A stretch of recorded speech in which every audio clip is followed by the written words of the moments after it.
Hey guys, Jura Bro back with another video.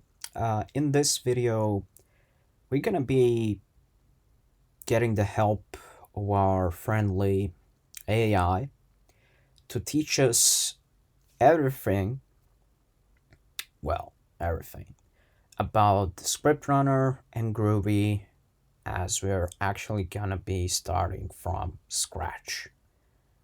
Okay. Before we do that, um, when you actually wanna generate a data center trial um, license, you can actually do that with this page right here. And if you scroll down, there it is, data center host product licenses. This is a 10 user Jira software data center license that expires in 3 hours.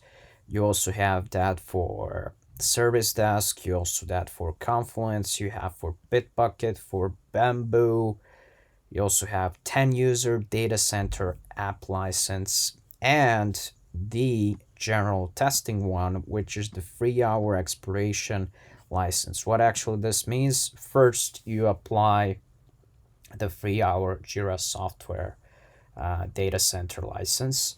Then after that, when you go to install the ScriptRunner, it's gonna ask you to actually add when first of all you ask for the trial, but the trial won't work on the first time, so there is an option to enter the license key, and for that license key you're gonna be choosing this one right here. All right, enough with that.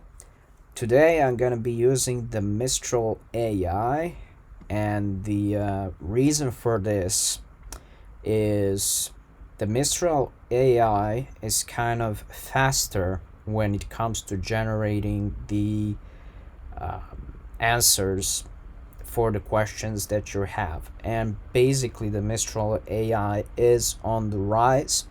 It's not like the Grok 3, it's not like the Meta's AI or Gemini or something like that, but this one has a lot of potential. Okay, so what I'm going to be doing is I am a beginner, ScriptRunner, and Groovy for Jira DC. Create lessons for me that I can follow from scratch. Okay, and there we go. It generated that fast. I haven't seen this generation of the answers faster than from the ChatGPT. By the way, quick shout out to Sergey, quick shout out to Brian for recommending me this link right here. I will leave this link in the description. Okay, the very first thing is to learn what is ScriptRunner, why is it used, to understand the syntax, basic data types and control structures, basic ScriptRunner scripts, creating a simple script to log a message, understanding the script console and script fragments, build script to modify issue fields. Then we have working with Jira issues, custom workflow functions, scripted fields, event listeners and automation, advanced scripting techniques, real world use cases. This is actually an interesting kind of thing to solve real world problems. Okay, apply script to real world problems. I'm actually kind of interested in this because it's like I'm wondering what kind of real world use cases. I'm gonna say to it, tell me more about the real world use cases. All right, let's see what does it going to give me. So automating the issue transitions. enforcing business rules. So in here, automatically transition issues based on specific criteria. This is like the Jira automation can actually solve this. Ensure compliance with organizational policies. Okay. Prevent issues from being closed unless all required fields are filled out, or enforce the high priority issues are assigned to specific team members. Doable with the automation custom notifications. Notify the project manager via email when a critical issue is created or when a deadline is approaching. And so on and so forth. Yeah, there's the synchronization of Jira with other tools and databases. Update the CRM system when a Jira issue is resolved, or fetch data from an external API to populate issue fields. Well, basically, this would actually work with webhooks, because when you set the webhook in Jira from one side, then you set the webhook from, let's say, ServiceNow from the another side, you can actually set up an automation rule, and based on that automation rule, you have the option to create the incoming webhook. But since this is the Jira data center, and for the Jira data center, I don't know if like the automation for Jira was like separated. I don't think so, because that was like back in the server days. Okay, let's go with lesson 1, please. Alright, so why use it, what actually it is, automate repetitive tasks and workflows, tailor Jira to fit specific business processes, and so on and so forth. Setting up, we already did this. Basic Groovy. Okay, so this is one of the example. So it's saying log.info, and we have like hello world. We don't have anything in the logs yet, but if I say log.warn, for example, I'm getting the hello world. So that is one thing to know. Okay, there's like resources for learning, ScriptRunner for Jira documentation, Atlassian community forums. I'm gonna say continue. Alright, so now it's giving me more stuff in here, and there's like to perform a basic calculation. So first of all, it's saying me this def right here, that is the defining of the variables. So it's gonna be def num1. I'm gonna say 10. It doesn't have the semicolon in here, but mostly the good practice when it comes to coding is to have the semicolon at the end. So, and then it's def num2, and I can say this is going to be in the minus, and I can say def the result is going to be num1 plus num2. Alright, and if we're saying to log.warn and saying like result is, and you're using a $sign and you're using this open and close brackets, and it's saying result. And there we go, result is 8. Yeah, in here it's define like sum of A and B, and basically that's it. So then it says, okay, there's the understanding of ScriptRunner features, and you have like the script fields, custom fields that display calculated values based on the Groovy scripts. So those are the things that are actually being shown in here, where you can actually create a scripted field, and from here you can basically do it yourself. So number of times in the status, this is actually a pretty good one. pick an LADP records from predefined query. Not sure what actually this is, but I guess what this is a new one, database picker. Okay, that's interesting, but it's saying to me and telling me, hey, the scripted fields, workflow functions. So workflow functions, it's here, and I can say, yeah, create a workflow function.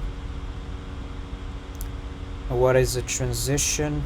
All in progress. Function type, validator, and there is like post function or something like that. I'm gonna say, yeah, you know what, I'm gonna be testing this out, and it seems like, and it's saying, oops, you found a dead link in here. Not a good thing. Okay, so let's go back.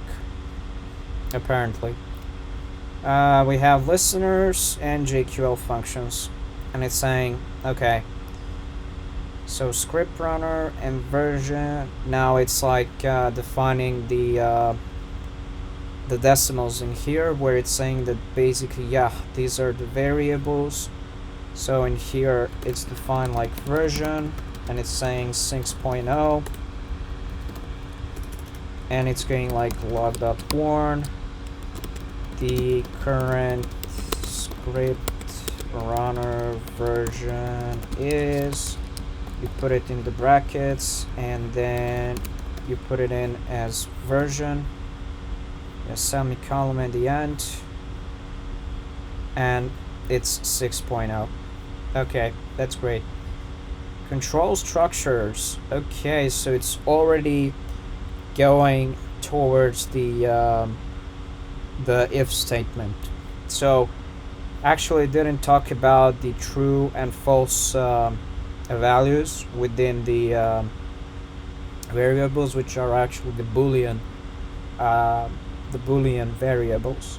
That is again another thing that it's in there, but it was saying like basic data types.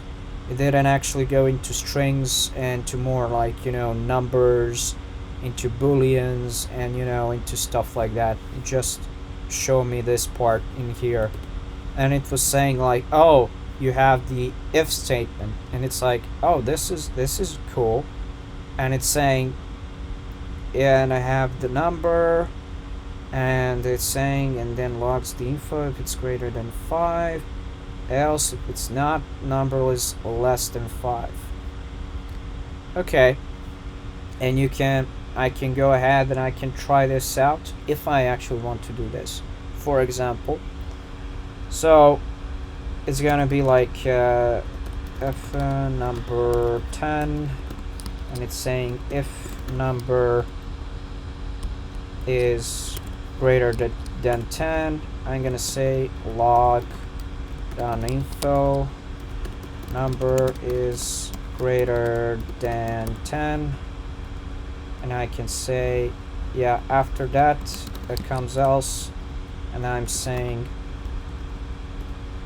oh, it's log.warn, number is less than 10. So now what actually happens in here? So it's saying greater than 10, and it's not gonna print out anything. Why? Because it's actually the number 10. Number is less than 10. Actually, this is not really that correct, because the number is indeed 10. So don't know why to pick this one right here. I see, because this one is not true, and if this one is not true, then it's gonna print out this one. Okay, it makes sense. Then you have the definition of loops. All right, so and then it's saying practical exercise. Write a script that logs the names of all issues in a specific project. Use the script runner to write test the script. Fetch the issues. Log the issue names. Right, so so it's not actually doing the practical kind of stuff, because it's saying, oh, you have variables, you have control structures, you have loops, but it's saying, oh, now write a practical script. And I'm going to say, I don't know how to do this practical exercise. I am not familiar with Jira APIs at all. Write a Groovy script that logs the names. Access, understand the Jira API basics. So ScriptRunner provides convenient access to Jira APIs for the built-in objects like Issue Manager. You don't need to know.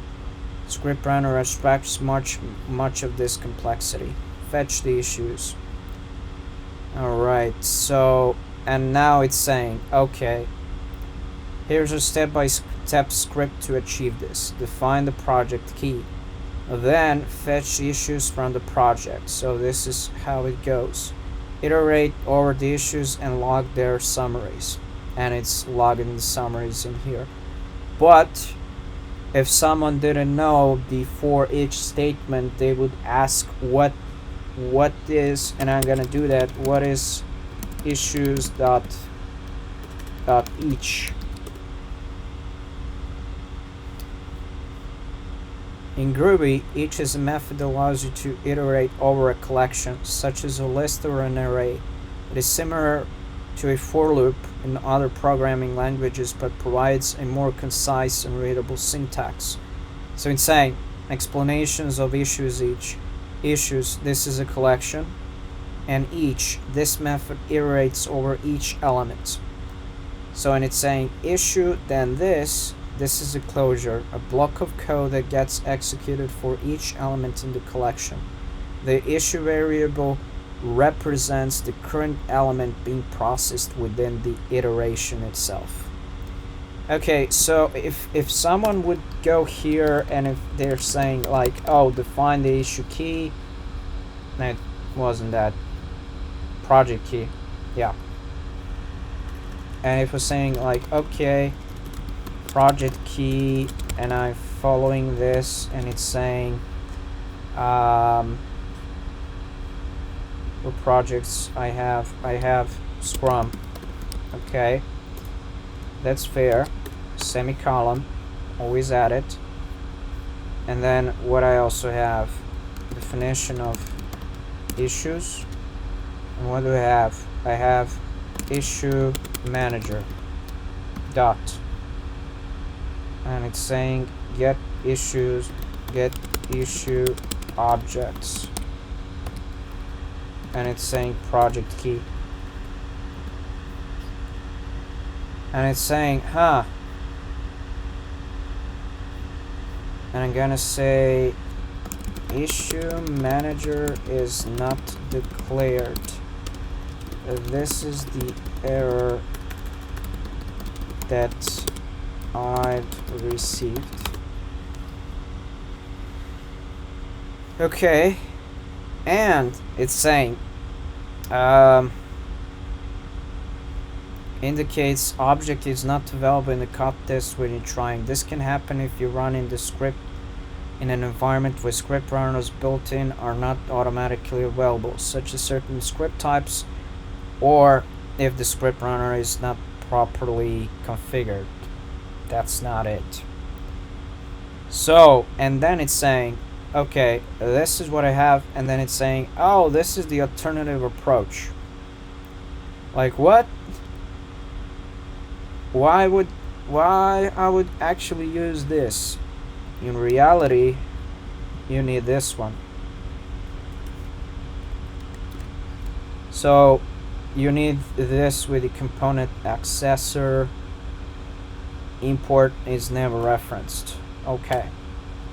Now, the thing is, what you actually need in here is component accessor, and you actually need to have a get issue manager.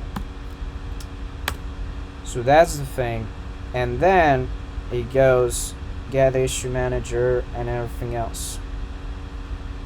Can I find the matching methods? Issue manager get. Please check if this is declared correctly.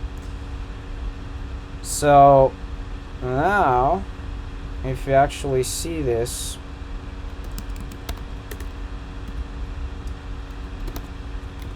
this is a lot of different.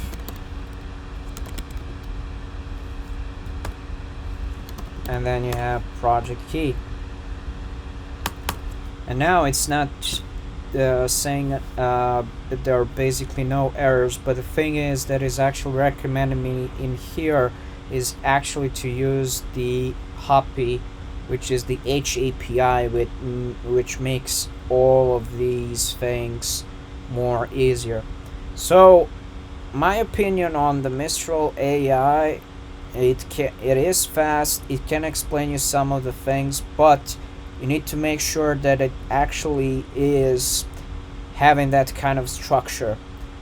ChatGPT does this better because it gives you the lessons. It's not saying to you we have variables, we have all of this, and it's saying to you, okay, let's do a task within these variables and stuff.